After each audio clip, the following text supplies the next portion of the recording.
Hey everybody, this is Sid Sexton and my good friend Keith Glines with episode 101 of the Overlap Podcast, 101. The Overlap Podcast is the study, the discussion of the overlaps between business, fitness, family, management, parenting. How you show up for the workout is how you show up at home. How you show up at home is how you're going to treat your people, or how you treat your people is how you're going to treat your children. All those things overlap. And really, we talk about getting better in business helps us become better at other places, other areas, other facets of our life. And so here we are with another quick hit. Another quick hit, looking very bougie with our Perrier. You can tell you just got back from Europe. I did. Okay. I did. Cheers. Cheers. Yeah, they say that a lot over there. Yeah. Perrier. I'm a big fan of the Topo Chico. But I like the Topo Chico, but I had Perrier in my fridge because we're at my house right now. So my wife must be bougie. She is, and that's okay. All right, so today we've got a quick hit, and these things are designed to be quick idea starters for you, not so much the long form podcast, but just really thought-provoking podcasts that just get you, a quick burst of inspiration or idea starters. So what do we got today, Keith? When to add a new product or kill it. Okay. It's something that I've been doing a lot of. Okay. When it comes to the subtraction of products in my company. It's just been a time where I've had an opportunity, and we talked about on the last quick, I think it's episode 99, where we talked about looking at our numbers. And what numbers were telling me is that I had a lot of products that was very time consuming, yet not doing real good on our bottom line. Okay. And so over the last little bit, I've really looked at that and done assessments there. But there's been good times too when I've added products too that's made it different. But I've just been over that this last year. I've just been in this place where I was looking at like our product offerings in our media side and saying, hey, we're doing a lot of things that we could, that's costing us money. Sure. And so I think you need to look at that too. And in every time you look at what you're adding or what or should you subtract. Are you familiar with the Pareto principle? The 80-20? Yeah, the 80-20. Yeah. And that's really, when the last quick hit we were talking about, and this is probably just another good reminder, in that analysis, you should be able to find 20% of the work that you do or the services you provide, or the customers you serve produce 80% of the revenue or 80% of the profit. And so that's just a good weeding out of the things that you're not focused on. The quagmire is that we never... Logic would tell you, okay, just do that 20%. But how many businesses don't do that? Well, yeah, you can't do that, but you can constantly improve if you are doing like what we said last time. Even if it's just middle of the year, you're coming up on halfway. Just reviewing it and where's the revenue coming from? How much time is spent on these things? It's amazing. And that's what you're saying. Yeah, it's really amazing how accurate that principle is. It really is. Because if I look at what we do, 20% is the lion's share. Right. And 20% of your clients are the lion's share of your revenue. 20% of your of that revenue coming in is 80% of your profit, all that stuff, right? It's crazy. And it's macro and micro, But where we get a lot of times is we think that we have to be all things to all people. Yeah. And when we do that, it really hinders us a lot. Yeah. And that's where I found I was becoming all things to all people and a master of none. Yeah. There. And so people looked at us as this media company that does everything, and they expected our prices to be like that. So, so we went through a bunch of that too. And what I found, and this is just me, is it really was some fear driving most of that. And most of that fear was based on ego. I wanted us to be able to provide everything to our client. And my ego told me, yeah, we can. Well, even though I didn't have a plan, even though I didn't really know how to or whatever, we'll just figure it out. And what was driving that was just the fear of telling the customer no, because I didn't want them to go someplace else, right? Well, turns out the opposite is better when I can just have the courage to say, well, no, ma'am, I'm sorry. That's something we don't really do well. And this is kind of how I packaged it.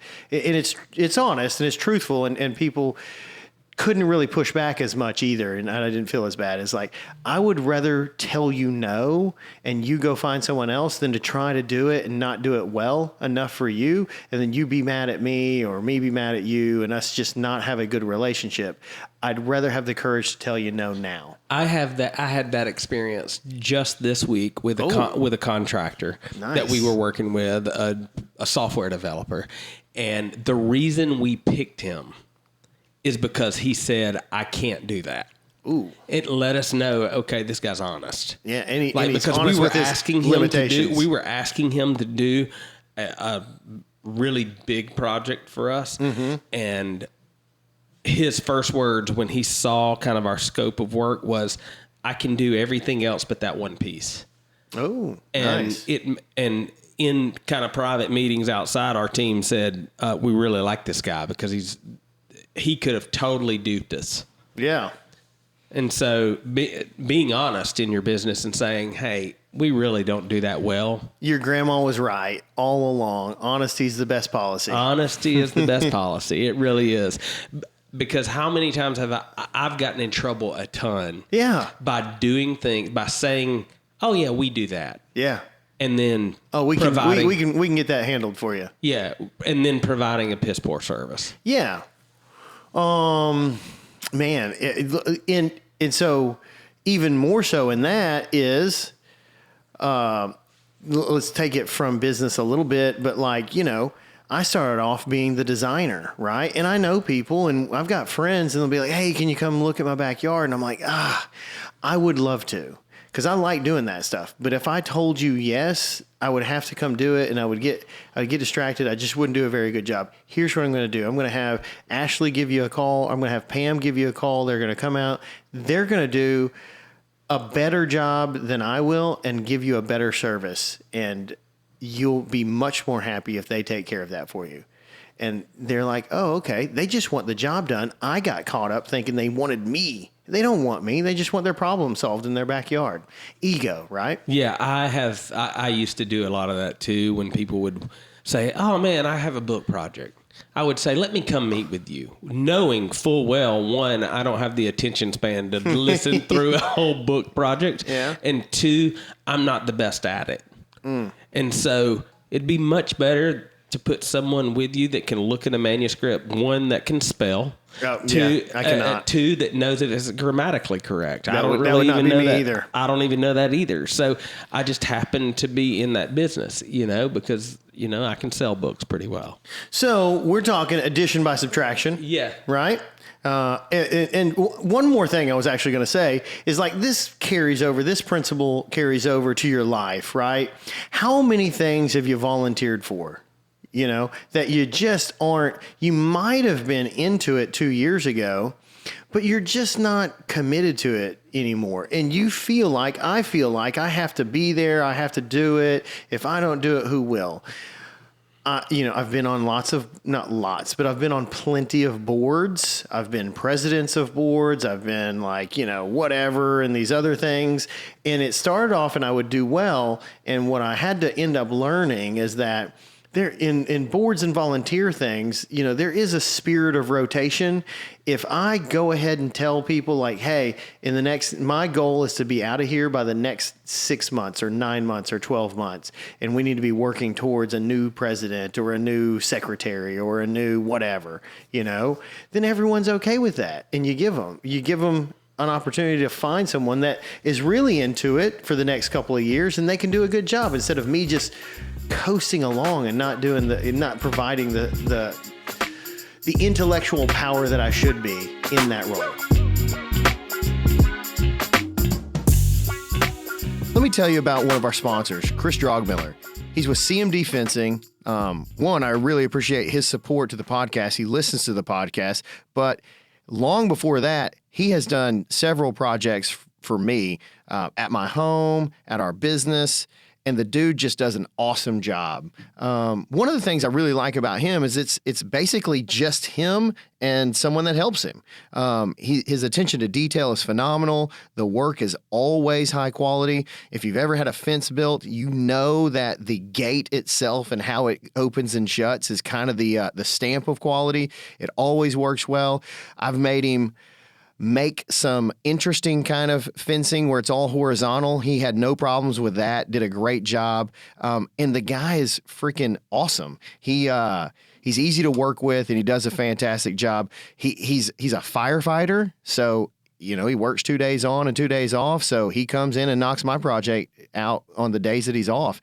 And the dude's awesome. You can find him on our website, overlaplife.com. You can find him on Facebook, CMD Fencing. And let's see, his phone number is 901-484-5546. So if you need a fence, need some fence work, call Chris Drogmiller, CMD Fencing. Hey, I want to talk about my friend Ross Sykes at Homefront Lending. He's a mortgage broker that can help you find a home when you don't typically fit in the norm and get you financed. Reach out to Ross at hflend.com. He specializes in mortgage products for first-time homebuyers, veterans, and self-employed borrowers. They are in the business to serve you beyond the transaction. At Homefront, they are always honored to serve. hflend.com. I was talking to somebody yesterday about really knowing who you are, and when you look at business growth, or business, if you want to grow your business or life, you really got to know who you are. Life and you got to too. know. And how many times have we talked about on this show owners trying to do too much? Yeah. And saying, I can go do that when they should really hire people to do it. Delegate and elevate. Yeah, and I think that's where the ego comes into. Ego. That you do things the best. Yeah, the icon syndrome. Yeah. Is that they're buying me. No. They're not buying you. They're trying to get their problem solved. You know, they just think that you're the one to do it.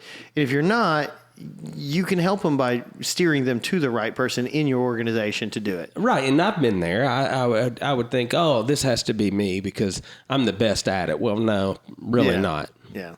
Back to life and your home life and everything else. Like, how many things are you signed up for? How many things are you trying to squeeze in? And then how much of them are actually adding to your life? I think you need to, in this time of year, we should be cutting some of those things away, addition by subtraction. However, there's times also to add. There's times to add. Nice segue. Well done. God, you're getting professional at this. God, it's like I've done this 100 times. Yeah. Okay, so when do you add? I was going to kind of ask you that because we do have a large portion of our audience is service-based industries. Okay. When you look at a product to add, it most of the time, it always has something to do with what you're already doing. Yes. So when do you add? Okay, so number one, what are the needs? Are our best customers asking us to do this? Or is our core service that we're providing needs this bolt-on service? And then, do I have the people? Do I have the people to do that? Yeah, I was going to say that. When I look at adding a product, it's going to be, can I start it with the people I have? Yeah. If I have to add a new addition or employ more people. That was a boy band, right? New Edition? Yeah. Okay. I typically don't do it. Okay. I like to kind of birth it out of, can we do it in our current infrastructure? Yeah. Yeah, and that's probably what. Yeah, that's probably better said than what I was saying. But yeah, can we do it with the people? And really, is this something that this is an area of strength for one of our team members, and they really want to take it? This is what I've done as I've gotten more mature. Is this something that someone wants to own? Because I don't want to own it, you know? So if we're going to add like a new service, let's take we control fertilization, the chemical aspect. We were subbing that out and it just wasn't working well on a number of different reasons. Like it was difficult. The customer was getting two different invoices. They were kind of confused and whatever. Then we tried to bill it out, but our billing didn't really match what the sub was kind of doing, and they billed it different. And it was kind of, and then like when there were problems, we were owning the problem. So if we were owning the problem, we should probably be doing it. And we ended up having someone on the team that's really what they like doing. And so we started small. That would be my, another point of concern. I don't like to just jump all in. I do jump all in a lot, but like, you know, with a new service that can wreck your brand a little bit, I think you ought to like ease into it, you know, and like get some feedback and get some ideas, because the equipment can be different. The production can be different. You can have lots of overly optimistic assumptions, and then it's helpful to only have 10 customers or 20 customers or 30 customers that you're experimenting with. So if it doesn't go right, it's not the end of the world. Yeah, I like the incognito approach. Incognito, yeah. So there's that. I like that approach. Necessity, do you have a team member? And let's start small and learn from there. Once you get it dialed in, then you can put gas on that thing, because you actually got something that you can put the gas towards. And then you really know how to scale it. When you try to scale off the bat, most of the time it never works because you don't know how to do it. Well, you don't know how to do it, but you're just going to make mistakes. It's inevitable. That's how we all learn. But the mistakes are just way more costly and way more painful when you make a mistake with 1,000 customers versus 30. So that's how we add a service. And what else you got? What in that you got any other questions on that? Like, what are you thinking? No, I think you answered that really well. It's going to cost. Here's the thing. Here's another point that I was thinking about is it's going to cost you more cash than you think. You're going to spend a good amount of money getting up and going. You'll need new types of inventory. You'll have to take an asset like a vehicle, equipment, a person that was producing, because they were on your team, and now they're not going to be. So there's some additional cash going out and additional cash not coming in because you're not going to, so do you have the cash to do that? And I don't know that I thought about that at first, but I do now a lot. I'll just come up with like a pretty simple, analysis. Like, okay, it's going to cost this much money. We're going to do this type of work. We're going to bill that out. And in the first month, we're making negative like $4,500. The second month, we're only making negative $500. The third month, we're going to start bringing in some cash at about, $2,000. The fourth month, if everything goes right, and none of this is going to work perfectly, it might take me 9 months to start getting out of the hole that I've dug to get it going. And is that something that I can deal with? And it doesn't really, that sounds like some sort of like high level finance crap, but you can do that on a piece of, notebook paper. What's it basically going to cost you each month? And then how many customers and what do you think roughly you're going to make off of that? Minus the cost for the material, minus the labor, minus whatever, And you're gonna be pretty surprised when you first start that 9 month range is about right. Might be 12, might be 18, depending on what it costs to get into that game. Another thing that I had to take into consideration talking about subtracting products or cutting products is I've had to cut products that were making money because of the time consumption that it took us away from our core business. Ooh, that's a good one. Yeah. Yeah. Yeah, that. I don't have any experience with that, but I can imagine. I can see that happening. Yeah, I can see that being a deal. So I looked at it and I was like, okay, this is making us money, and we're probably making, I don't know, $50,000, $60,000, $70,000 a year doing it, but could we make $300,000? Yeah. With the time, with the same amount of time. With our core. Yeah, with the same amount of time. Yeah. So just because it's making it money, you may need to look at the time commitment. Man. So, yeah.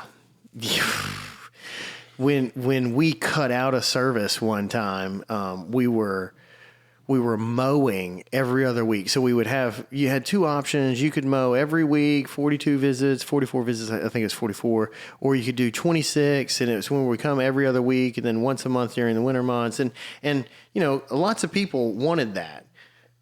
It wasn't a great service, but it was pretty good. And your grass was, mowed during the summer months. It was like, it'd get shaggy, but whatever. And we were providing that. And I think we were providing that out of fear that we don't want to tell someone no, and people were asking that, so we sort of developed it. Well, what ended up happening is we had to get rid of that because it rains down here a lot. It's hot a long time, and every time it would rain totally rain us out on a Tuesday, and we're at Keith's house on Tuesday, and he only gets cut every other week, we were scrambling to get to Keith the next day. And everyone that was every week, the folks that were paying more and wanted a better service were actually getting a worse service because we were scrambling to serve the people that were the lower tier. And it wasn't fair in any way to us or the person, our good, our better customer, better by revenue, not by, culture or anything or whatever. You get my point. And it just not by their personality or, their self-worth wasn't like any, but like, and it became obvious when we stuck our head up and looked at it and looked at all of our complaints. It was crazy. Like 90% of our complaints were from those customers. And we're like, why are we doing this to ourselves? This is ridiculous. We're busting our backs to try to get to these people. And we're sort of just forgetting about the people that we should be taking care of the most. And so we cut that out. People were upset, but man, we have done way better. It freed us up to just really serve those other customers well. And we thought, oh man, we're going to have to make up all this revenue. We just kept selling customers that just wanted that service. It was fine. So we traded, okay customers for better customers. One of the things that I picked up on, you said we did it out of fear. And anytime that I've added a service out of fear, oh yeah, it's always been bad. Fear is a terrible motivator. And it motivates you to make terrible decisions. You know, there's I don't know where I learned this. I learned it a long time ago. And when things kind of get a little antsy, I usually I think I'm going to put this up in my office. What decision would you make if fear wasn't in the scenario, something like that? If fear wasn't there, and I'm like, okay, I would do this, and so there you go. I'm probably going to get that. I'm going to figure it. We need to make a overlap T-shirt with that. Yeah, we Act do. not within fear or something. Maybe don't make it sound like that. But all right, I mean, you went King James right there. I know. Jeez. Well, I have been in Europe. Yeah, you've been in Scotland. Yeah. All right. Well, does that help you on the service? When to add, when to cut, when to whatever. That's good. Hey, and listeners, if you have experience with this, let us know. Drop it in the comments. Hit us on our email. Go to overlaplife.com and leave it there. You need to go there anyway and subscribe to the newsletter right now. And as far as the quick hits, let us know if you like the shorter form or the longer form. We're trying to mix those things in and just trying something a little bit different too. If there is a topic for a quick hit that you would like to hear, or hell, one of the longer ones, just let us know that too. If you got some questions, this is probably a good format to answer 2 or 3 questions in about a 15 to 30 minute time frame. So let us know. That would be awesome. We've done several shows, believe it or not, based on your questions. So that we have. So do that for us and drop us some questions in our comments. All right. Well, that's it for me today. Thanks so much. Hey, go see our sponsors. Please this do. show don't happen without them. We have some great sponsors. Go check out CMD Fence's I was about to say, new website. Yeah. It's super amazing. Thank you for bringing that up. It's awesome. Yep. It's killer. All right. Well, thanks, guys. Peace. Okay, guys, everyone knows if you're a business owner, a business leader, or you're just a person in the world needing help with accounting, you need a real partner. You need someone that's going to listen to you and not just plug numbers in to make their job easy to do your taxes. At least that's what I want. I've been through a lot of accountants in my life, and I have yet to find one even remotely as good as Johnny Baranco. He's the owner of Baranco and Associates, and he's the kind of guy that really doesn't manipulate your books to make his job easier. He really is trying to give you insights into your business or into your financial planning world. Whatever your goals are, he's there to help. And so I just encourage you to give him a call. Baranco and Associates, look him up online. It's barancoandassociates.com, and just see if he can help you. He really is the accountant that I recommend to everyone, even before he was a sponsor of the podcast. So please, if you need an accountant, just do yourself a favor and give him a call. Hey guys, this is Keith. Let me break down a scenario for you. Are you a business owner that is overwhelmed by the options of investing, but you're being told you need to invest in retirement, you need to invest in mutual funds, you need to buy some single stocks? Well, I have your fix. C2 Wealth Strategies, ran by our friend Wes Cody. Their website is c2wealth.com. If you are looking at investing at all and are confused by it, give them a call today. They will be happy to handle whatever you need. He's brought up very specific things that I need to be working on as a business owner in my investing life. Let him do that same thing for you. c2wealth.com, or go to the overlaplife.com page and click on sponsors. Hey there. My good friend Steve Bousquet and his partner Christine Era, the owners of Green Profit Academy, are super excited about a new product they've got coming out. If you didn't know, they're the authors of Profit First for the Lawn Care Business. And it's a book written by Christine Era. Steve plays a big role in sort of adding to that. But they've got that book. It's already out, but if you're an audiobook listener and you just learn better by listening, they've got the audio version coming out, and I think this is really cool. They've got Christine Era narrating the audiobook, and she does a really good job. I've heard some clips of it. It's pretty fantastic. And Mike Michalowicz, the original author of Profit First, he reads the foreword. And so they've got a book launch that's going to come out on their website, Green Profit Academy, and you should stay tuned for more information about that. They're going to have some giveaways. They're going to have some other special deals going on. But the book itself, the audio book, will come out September 12th. So please be on the lookout for that.